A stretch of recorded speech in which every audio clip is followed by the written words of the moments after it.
Hello and welcome back to our podcast. I'm Nishad, and today we are diving into a topic that's at the heart of every road construction project, that is, managing contractors and subcontractors the smart way. Now, if you've ever been involved in road construction, you'll know this truth that no single company builds a road alone. You've got civil contractors, material suppliers, equipment operators, electrical contractors, sometimes even landscaping subcontractors. And here's the catch: if just one of them falls out of synchronization, the entire project slows down or worse, grinds to a halt. So, the big question is, how do we manage all of these moving parts efficiently without endless blame games and costly delays? That's exactly what we'll be covering today.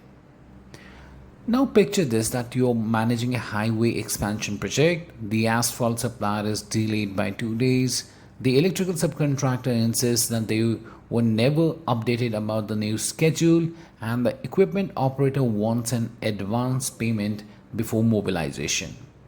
The project is already running late and everyone is pointing fingers. Well, that might be sounding familiar.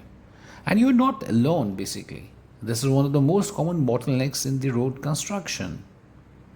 Now let's break it down. Why is managing contractors and subcontractors such a headache? Well, there are communication gaps. Contractors often work separately. One team doesn't know what the other one is doing, and by the time updates are passed down, the damage has already been done. There is also no central visibility because project managers struggle providing updates which are scattered across WhatsApp chats, Excel sheets, and phone calls, and there is no single source of truth basically. Apart from that, there are delays for the approvals and the payments. Contractors are not able to move forward if the bills are not approved on time, and paper based documentation makes things basically painfully slow. Lastly, we have the compliance and the safety risks. So, road projects have strict safety norms, and if a subcontractor cuts corners, basically you risk accidents, fines, or even project shutdowns.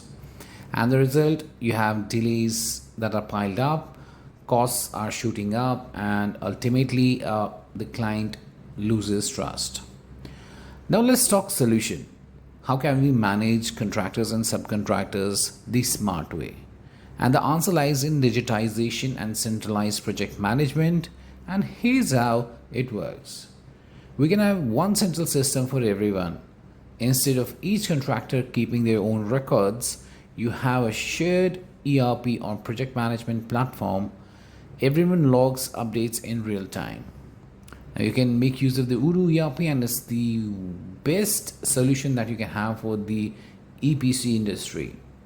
Then you get all of the features that I'm going to talk about that will help manage contractors and the subcontractors in the smart way. Odoo ERP is the go-to choice for my clients as well.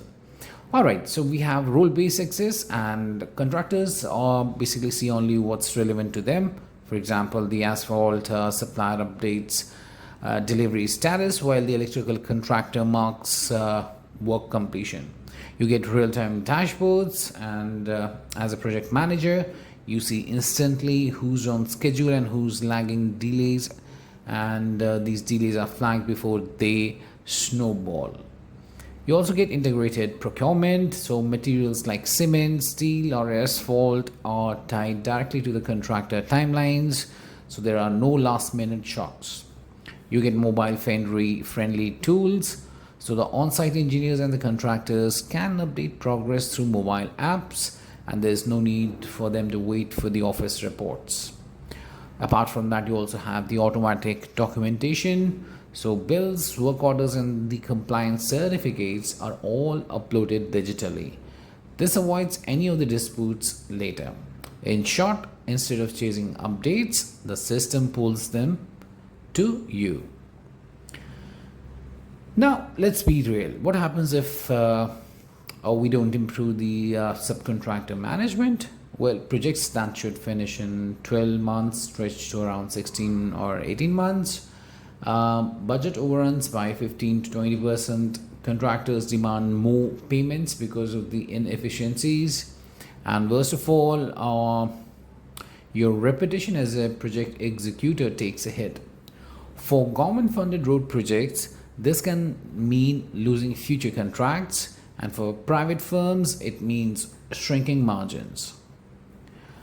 So, what's the payoff of doing it the right way? Now, imagine the opposite here, right? So, you have faster coordination, contractors get clear schedules and conflicts are minimized. There is transparent billing, so every dollar spent is tracked, no surprises, invoices. Then we have higher accountability, everyone knows their role and timeline, the blame game disappears. On time delivery, you earn trust with clients, whether it's a government authority or a private developer. In fact, companies using centralized contractor management systems have reported up to 30% fewer disputes and 25% faster project execution. And lastly, for example, managing the contractors smartly is basically not about micromanaging or adding pressure. It's basically about giving clarity. When every contractor and the subcontractor has visibility into the bigger picture, they naturally align better with the project's goals. And the tools to make this happen are already here. Odoo ERP platform, it's a project management software as well. It provides you mobile applications, real-time dashboards.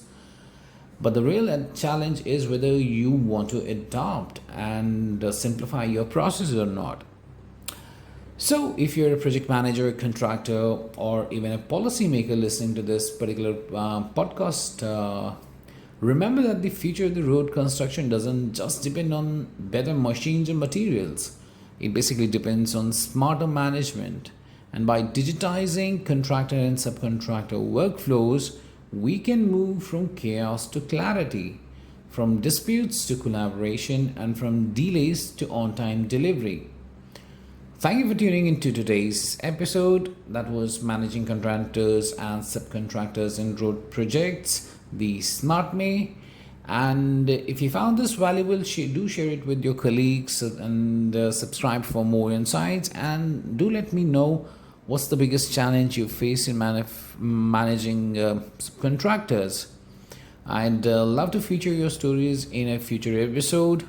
Until next time, it's adios from my end.